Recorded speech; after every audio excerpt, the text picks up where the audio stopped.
Gates open, dead up and racing. We have Real Thunder draws for your lead. Showtime Lady moving up by the rail. Surround Sound then sneaking in down on the inside. Jade and Diamond. Let's Reconcile comes next, then followed by Royal Fair.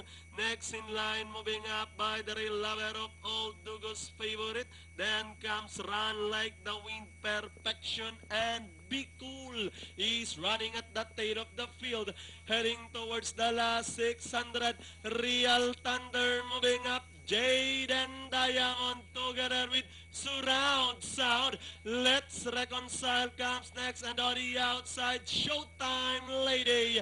As they turn to the last 450, Surround Sound now the leader, followed by Jade and Diamond. Let's Reconcile moving up by the rail, and on the outside, Real Thunder, Lover of All, Showtime Lady. With the last 150 more to run, Surround Sound by about 4 lengths now. Jade and Diamond in second, and finally Surround Sound. Jade and Diamond, Lover of All, close between Let's Reconcile and Real Thunder. Then comes number 10, Royal Fair.